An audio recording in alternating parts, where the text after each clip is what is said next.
The number one way that I deal with failure is embracing it and asking for more of it. The person that I'm speaking to today, they want to make something happen and they're either willing to sacrifice or they're unsure of what to sacrifice. And today I'll give you some perspective on what I think you have to sacrifice to get to where you want to get to. And then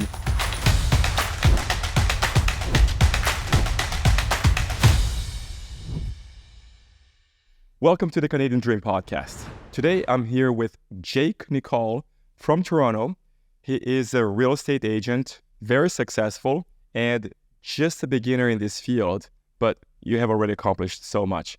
Guys, we're going to talk about reinventing yourself and mindset today. I have the pleasure to introduce you to Jake. Elton, honor, buddy. I'm so excited to be here. Oh, thank you for being here today. We met in person only a few days ago at the EXP Con Canada, but I had already seen you before on YouTube. You are crushing, man. You have more than 1,000 followers on YouTube. Sure, yeah. Amazing videos. So this is a piece of cake for you, right? This is a blast. Super excited to be here, and you're such a good host, man.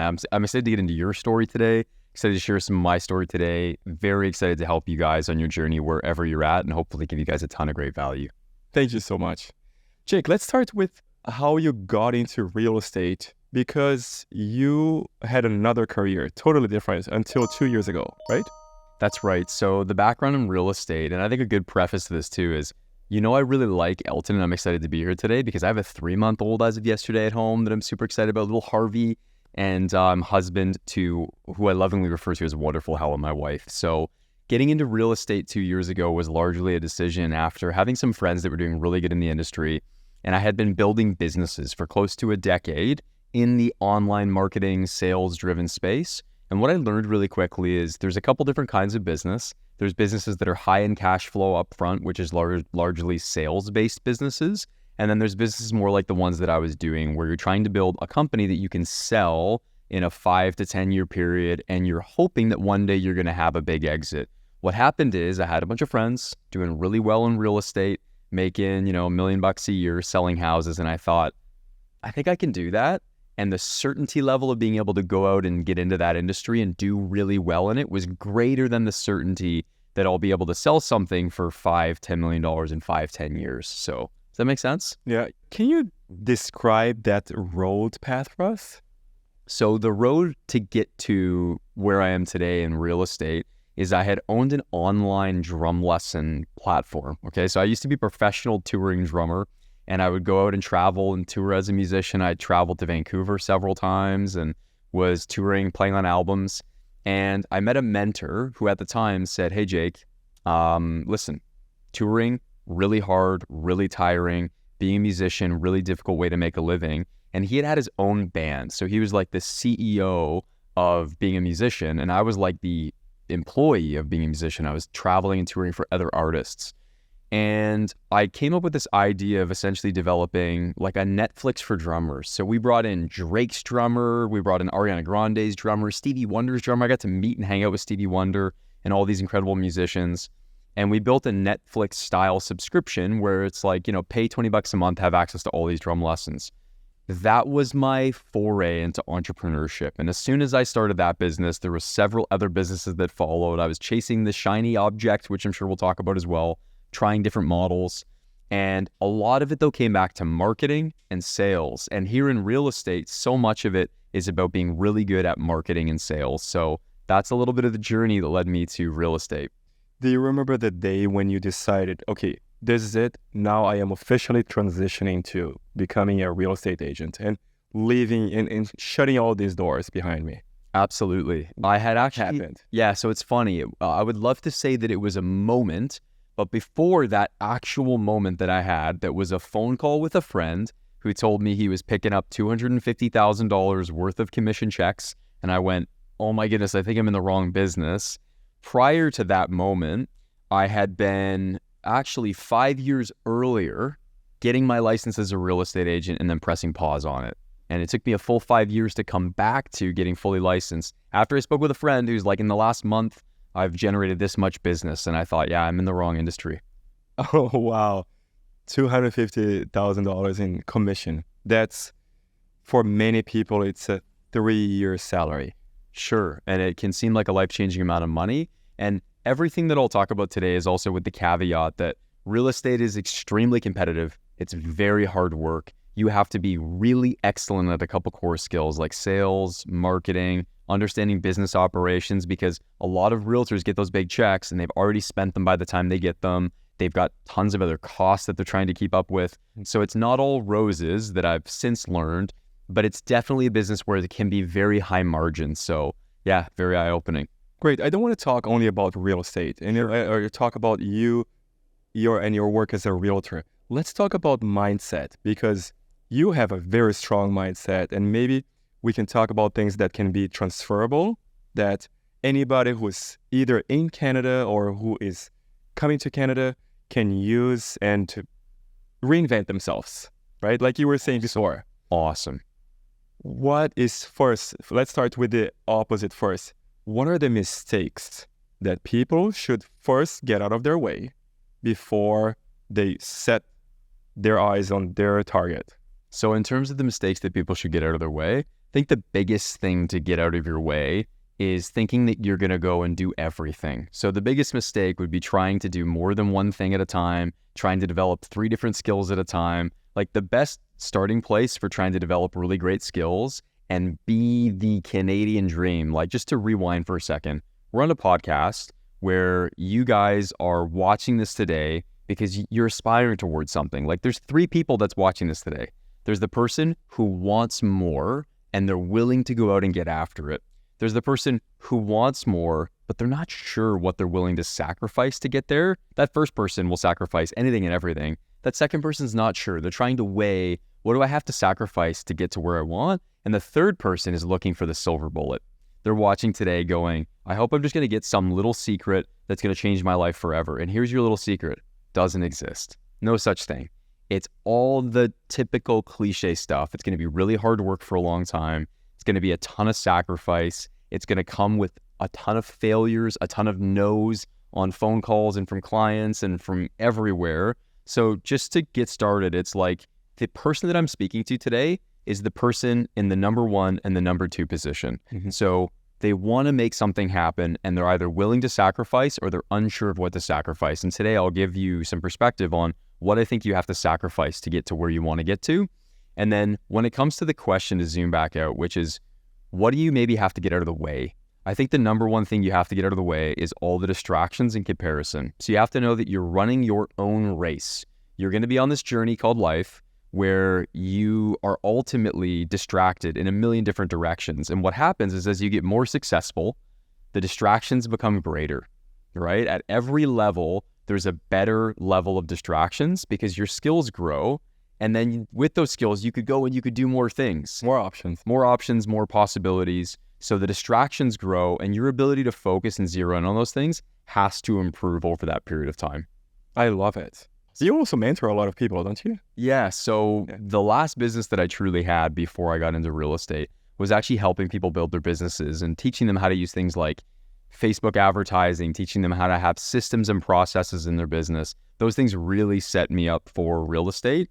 And that's a big part of my background. It shows, and it's contagious, Jake. It's awesome. So let's go back to number 2. What would be the number 2 thing, either for you to get out of the way or for you to start including in your toolbox? Let's put it this way. Yeah, absolutely. So biggest thing that I would say, number 1 thing is proximity is power. Nice little slogan for you. And here's what I mean by that. Getting in proximity to people that have the things you want, that are doing the things that you ought to be doing, that are undistracted, that are focused, that have a clear vision and everything for their lives, get in proximity to them, get close to them, make those people your allies, and find ways to get around those people and offer them value in exchange for getting near them. That's key. Yes. Offering value. That's a very important piece. Talk more about that. How do you get close to someone and offer something if they're already up here and you think you're down here? What can you do? So a huge mistake people will make is they'll reach out to somebody like yourself or myself and they'll say, hey, would you mentor me? And we're both busy guys. I would love to be able to just sit and mentor people. But unfortunately, or fortunately rather, I have all these opportunities and I'm chasing them and I've got a house over my head and bills to pay and a wife and everything else. So the best thing someone can do is observe the people that they want to get around and look for areas where they can jump in and find opportunities to serve them and help them. I'll even have people reach out to me and say things like, hey, Jake, I would love to come and be an intern and work for you for free. And the truth is, that's not even a value add for me at this moment in my life either, because I'll have to slow down to teach you. That's like really someone saying, hey, I'd love to come to the College of Jake Nicolle for free. And it's not a valuable add to me. So to answer the question, how do they add value? It's number one, the person you're going to learn the most from is probably somebody who's already in your sphere that's successful, that might actually already want to invest in you and have the interest in investing in you. And then look for opportunities of how you can make their lives better. Look at the skills that you have, the things you've already been developing as skill sets, and then get around them and look to add value. So if I was in your life, Elton, seeing what you've got going on, I would really quickly look at, does Elton need a driver where I could be around him and help him drive him to things and carry his gear and be like a stagehand where I just want to be a fly on the wall at first? Then it would be like, hey, could I shadow the individual editing over there today? And could I watch how that's kind of done and maybe find some ways to just start to add value? And those things will become open doors for someone to be able to bring value to you, maybe even get a job with you in the future, see how you run your business. There's tons of ways to open doors. Can you give me one or two examples of how you found those people that you wanted to be around and what did you offer them? Fantastic. The very first way that I found ways to add value is to actually take a step back before I approached anybody. And I really started to refine myself through reading books. Books are amazing ways for you to pick up somebody's life and actually learn from it, who is an amazing mentor. You can pick up books like in the self-development space. You can go down the Tony Robbins rabbit hole, or then you can start to even like watch podcasts like this one and consume a bunch of information just to get you started on understanding core principles of how the world really works. Read Rich Dad, Poor Dad. Understand a little bit about how money really works. So get developed in that world a little bit first. Read some Malcolm Gladwell to sharpen your thinking. Learn some of these core skills of understanding how the world works, because then what will happen is when you get around somebody that you're inspired to have as a mentor, you'll speak a little bit more eloquently. You'll have some interesting insights. They'll tell that you're well-studied and you're well-read. And those things to guys like me and you are appealing. I saw you smirk a little bit when I mentioned one of those books. You're a reader. I know all of them. Awesome. Yeah. So Think and Grow Rich, As a Man Thinketh. Yeah. Pick up those books and start to learn industry-specific books. And then when you get around guys like you and I, we're going to be so impressed by someone who's... The first one you mentioned, it's right there. David, can you bring the book there from Napoleon Hill, David and Grow Rich on your left in the front? Yeah. That's the first book. I love Malcolm Gladwell, man. I love it. Oh, yeah. Blink is my favorite one. There you go. Outliers. Outliers. So good. Oh gosh. Yeah. Both of them. I just want to show it here. Yeah. See, here you go. Go. I knew it. That's the first one you mentioned. That's unreal. Yeah. There it is. Yeah. Jake, what you were saying is, first, you need to become a more interesting person. Mm-hmm. And then you should approach someone and offer value. Is that correct? 100%. What I'm saying is give somebody a reason to invest in you. Show up with a reason for someone to want to invest in you. And when you show up and you've got some skills you developed and you've shown that you've taken a step, it feels less like you're asking for a lifeline. Like we all are in a situation where we want to help people, where we go, I want to bet on you because if you were a stock, I would buy it. Like I'm excited about you, I'd buy it. The people that have invested in my life, I came to them in a way where they didn't feel like I was just a guy asking for something. They were thinking, if I invest in you, I know that there's going to be a return on that investment because you're going to take what I'm saying, you're going to apply it. And then number two, maybe sometime in the future, I'll get to learn from you and be around you and be able to take some credit in your success. And that's a huge motivating factor. Like you have to remember, as much as we are all trying to be really good people, we're all a little bit selfish. Everybody has something they're trying to get from life and from other people. And the more you can give people reasons to selfishly want to invest in you, you're stacking the odds in favor of you opening doors that otherwise wouldn't open. I'll give you a really good example. I had a podcast that I was looking at starting back in the day that was with this brand called Success Resources. This is a big brand who works with Tony Robbins, Grant Cardone, Gary Vaynerchuk, all these big people, and they invite them out as speakers, even guys like Donald Trump or Richard Branson, like some pretty big names. And I actually approached them and said, hey, you guys should be doing a podcast. I interviewed their founder, so I added value to them first. And then he was like, oh, that's interesting. This was a really great podcast. Hey, let's entertain that idea. And it was months and months and months of conversations about entertaining that idea.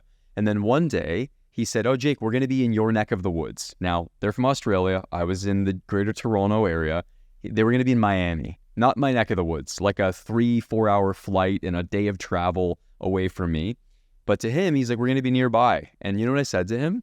That's amazing. What day are you guys going to be in Miami? He said, this weekend. I was like, that's unbelievable. I'm going to be in Miami that weekend.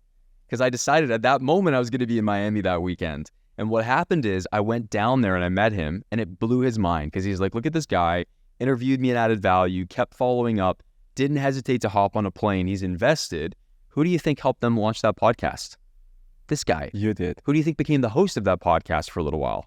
This guy. You did. That was not even in the plans. But I took that leap of faith. I tried to get around people, add value, open doors, and all these things help tell the story of your life that's going to be incredible. Is that what it takes to be lucky?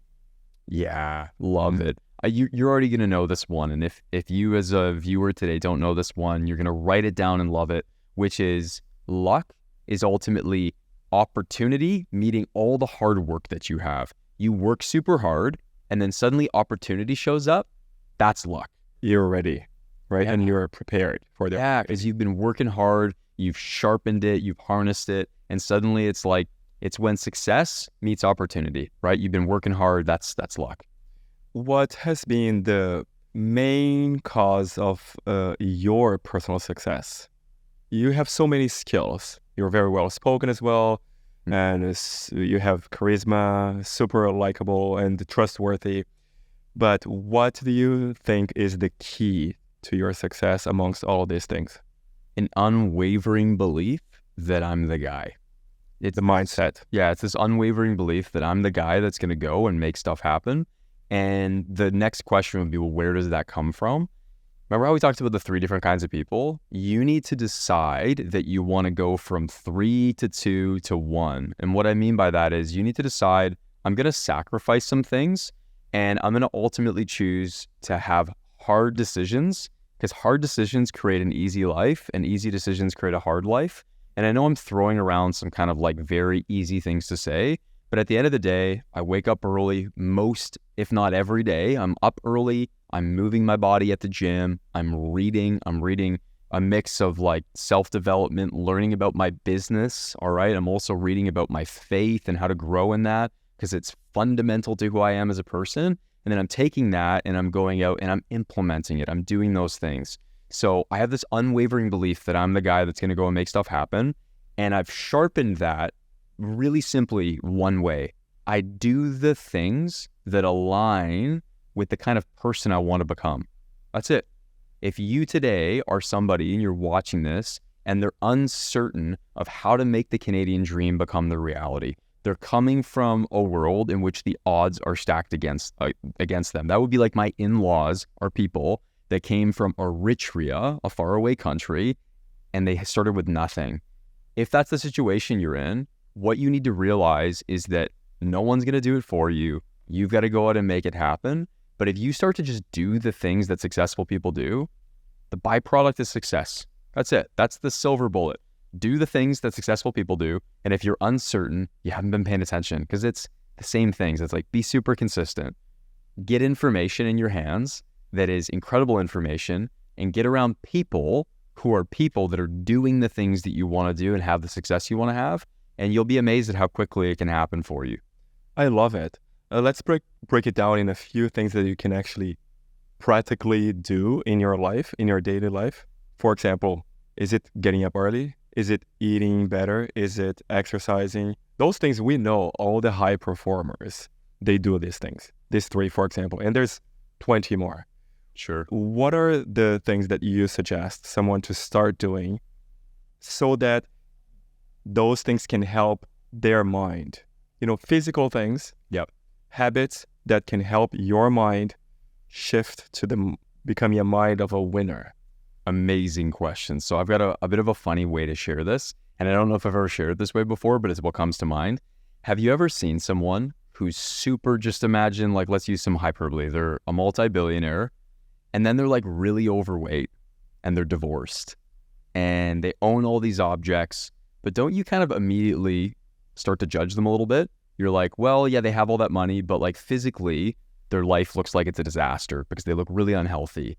And then they've had like 3 or 4 different wives, and they're estranged from their kids. I would ask you, Eldon, is that person successful? Well, We would say probably not. wealthy, They're not successful. Yeah, wealthy and successful categorically, which is one category. So a lot of the focus in life about success gets wrapped up in financial success. And I think we got to zoom out and put our lives into some buckets. So number one for me, it's faith. It's spirituality. It's I believe I'm a spiritual being who has a purpose here that is greater than however much money I'm going to earn, however my life's going to look. Am I handsome? Am I not? Like all these things that are within and then without of my control. At the end of the day, it starts with like fundamentally, why am I here? What's my purpose? And the truth is that's something that gets developed over time. And it gets developed by you doing searching inside, spending time journaling, thinking about where it is that you're headed. So number one category would be spiritual. The way to grow in that is get around people that have a presence about them and carry themselves in a way that causes you to stop and pause and go, I would love to be more like that person, regardless of everything else that they might have in life. There's somebody that seems to have a really meaningful vision for their life, and it comes from a place of contribution. Number one. Number two would be health, because if you have all the money in the world, like let's say, Eldon, I said, I'm going to give you $100 million, okay? But you're going to die in a week. Would you take it? What would I do with it? 100%. Yeah. What if you're going to die in a year? Would you take it? I would rather live 50 more years. That means that your health and your life today, think about this for a second, it's worth more to you than $100 million is. So money's not the answer in that situation either. So start with your health, because your health's also going to inform the longevity and the ability for you to think clearly, make great decisions, be effective. It affects your self-confidence massively. You know how good it feels to be healthy, in shape, confident, to even just to feel strong? It's an amazing, reassuring feeling to just feel strong. So second would be physical. The third would be your relationships. Because if I said to you, hey, Eldon, here's a new situation. I'm going to give you $1 billion, but you're going to be on an island and you can have every toy you want. You can have a beautiful house, but it's just you. What would you say to that? Without Michelle, without Max? Exactly, right? So there you go. Like really quickly, I'm helping just zero in on what actually matters. And then once you've got your relationships sorted, it's your family, it's your friends, it's the people around you. And within that, there might be some elimination, because part of true success in my mind is recognizing that some people are actually going to deter you from the success you want to have. They're going to hold you back. They're going to be what I like to call wet monkeys. And I've got a great analogy for that in a second. So ask me about wet monkeys in a second. So there's relationships, all right? There's spiritual, there's your health, there's your relationships. And then I would start to get more into your occupational success, which is like you as a person, developing yourself, having skills, having those things, and all of those things in order, to me, is how I would define success. If you start to remove any one of them, you're going to miss a fundamental part of who you are meant to be as a person. The wet monkey thing. I'm going to share a little. What is a wet monkey? Yeah. So there's this amazing study that was done. I read this years ago. I can't even validate if this is a true story or not, but it tells this amazing little parable. Okay. There was these scientists who put 4 monkeys in a lab, and there's a pole in the center of this lab with a set of bananas on top. Okay. The first monkey sees the bananas, and it's the dream. It's what we all want. He starts climbing up the pole. The second he starts to climb up the pole, he's within reach of the bananas. They soak him with a bunch of water, and he shrieks, runs down the pole. Second monkey goes up, gets sprayed, shrieks, runs down. The third monkey goes up. Those 2 wet monkeys grab him by the legs and don't let him go up. It's like, hey man, you're going to get soaked if you get up to the top, so don't do it. Third monkey tries again. They grab him. Fourth monkey watches this happening and doesn't even attempt it. All right. Then what happens is they replace the first 2 wet monkeys with dry monkeys. And they leave one of those wet monkeys in, and this new dry monkey comes in, and all 3 other monkeys, 2 of them are dry, 1 of them's wet, They grab that monkey and say, don't go after the bananas. And the monkey's like, what's going on in here? Waits a minute, tries to run up the pole again. They all grab him. And then they replace this last wet monkey with a dry monkey. And you've got 3 monkeys that have never even attempted to get up that pole to really get after everything. And they all pull each other down and prevent each other.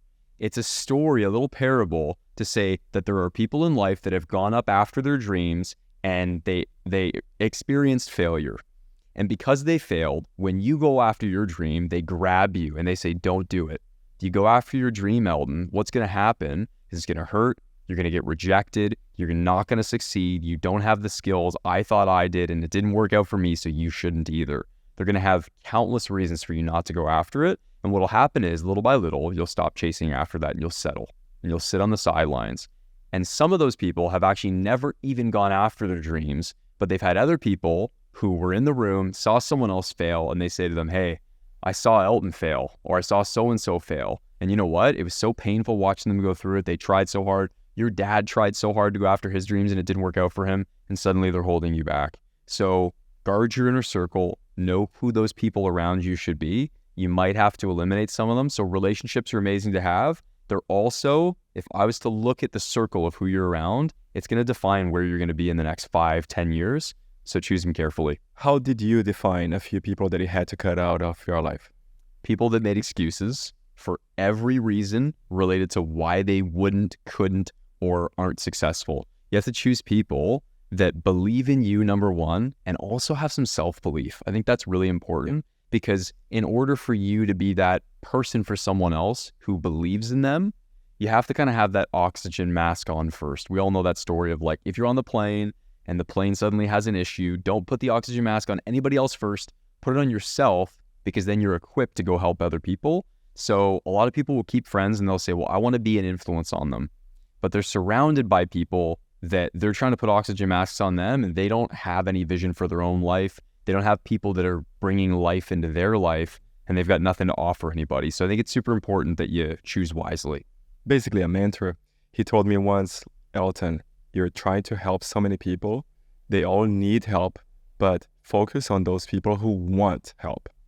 They are totally different things, right? Number one category people, right? They want the help. They're not just looking for a silver bullet or an easy way out. They're actually leaning forward because those are the people that you can help the most. How do you deal with failure? The number one way that I deal with failure is embracing it and asking for more of it. The way to get to a yes is through a million no's, right? The way to get to everything you want is actually to walk through that graveyard of failure and experience a ton of it in order to be successful. I know everything we're talking about here sounds so great. And yeah, motivational, and we're stacking one thing on top of another. But there are days when we wake up and we feel like beep, right?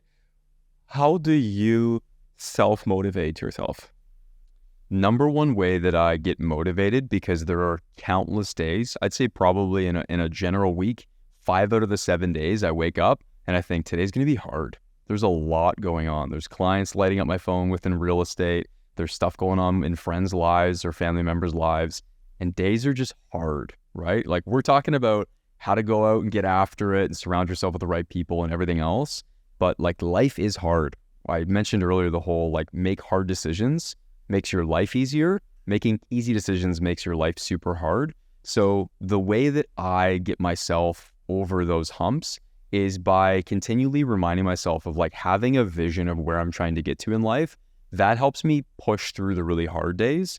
And then also just doing the things that I don't want to do that I know will lead to success, like just going to the gym and working out. It's amazing how much physically moving your body can change what's going on in your head and what you're thinking. So yeah.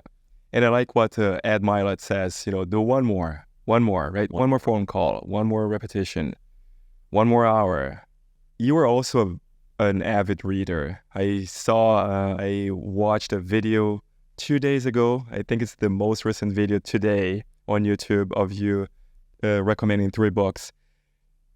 Jake, if you could choose only, let's say 3 books for anybody who is pursuing their dreams or trying to find the strength to pursue their goals, what would be those 3 books that you would recommend?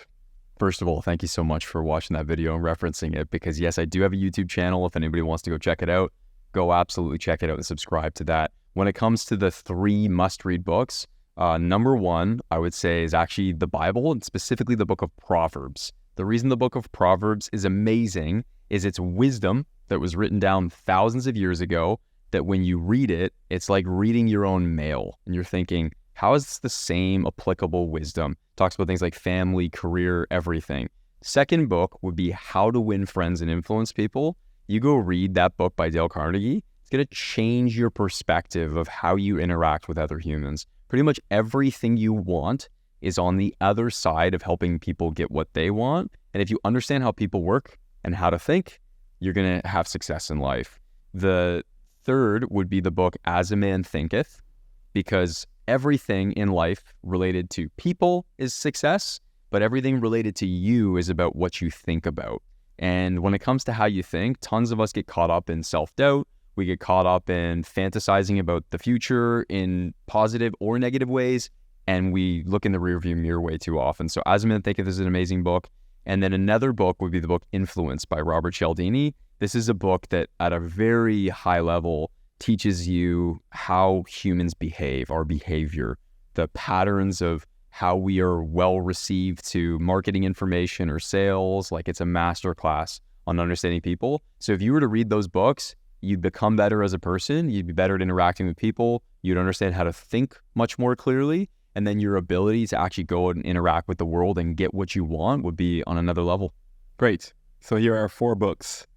Tell me, Jake, what are your next goals and what are the next steps for you to get there?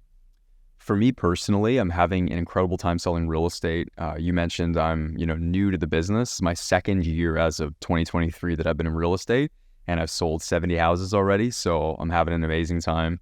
When it comes to what's next is just refining this business, getting way better at how we service our clients at Jake Nicolle Realty and provide them value. Learning more about leadership right now is the biggest thing. We're building an amazing internal team to help us service our clients, be able to do more deals, be really strategic in how I'm personally spending my time, because I want to increasingly spend time doing things like this, where I'm getting out there, giving agents good education on how to develop their careers. I think that the last few years in getting around really great friends and really powerful people in the industry has shown me that there's a handful of things everybody's looking to solve and get better at.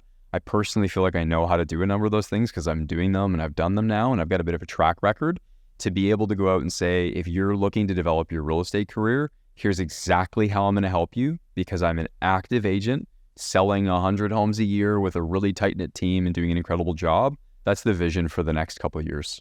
And what's the role that your YouTube channel is playing on this master plan? So we talked about the YouTube channel, which is awesome. I definitely encourage everybody to go check it out, because I'm going to just give away everything on there. I'm going to explain exactly how it is that in my first year, I've already filmed this video. I say, here's how I made $750,000 my first year in real estate. And the reason I'm giving away all those numbers, which sometimes is a little weird to talk about money, but the reason I'm giving that away is because if I had understood earlier on in business the opportunities within real estate, I would have probably treated it differently. And then not everybody's had the friends and mentors that I've had in real estate. I've got my buddy David Robio, who's on your podcast. And one of the things that I learned from Dave too was it's like, just get around people who have the results you want. And those people, when they see that you're hungry, they'll pour into you. They want to see you succeed. So in terms of the opportunity within YouTube, the opportunity on YouTube is I'm going to give everything away, build a big audience by being able to just provide value to people, and then we'll see where that leads. Jake, thank you so much. Thank you, number one. I just want to say, Elton, I respect you a ton, man. Your ability to come to Canada, make this place your home, and then immediately find a way to get back to people is, to me, the definition of the Canadian dream. And I'm honestly not just saying that, man, to make you feel good. Like, I met your wife today. I met your little son, Max. I saw how you interacted with them and how much you love them and the way that you love people. Even meeting you a couple days ago, man, and seeing how much you wanted to pour in and invest into Dave and I while we're at this event. And like, we had hired you unknowingly separately to this whole thing for that event. And right away, Dave and I behind your back were like, that's a guy who's exceptional. Like, you're the kind of people that we spend our time around, man. So I appreciate you. Thank you for doing this. Do more of this, man. God's got huge plans for you, bro. And I'm super pumped about what you're up to. Thank you. Thank you. Oh, I'm so flattered. Thank you so much, Jake, and for you watching this in your car, at home, at the gym, wherever you are. Thank you for following us, for sharing this video with other people who will get some value from it again. And remember to check in the description Jake's information. Go check out his YouTube channel. It's really cool and super well edited, super well produced. You're really good on camera.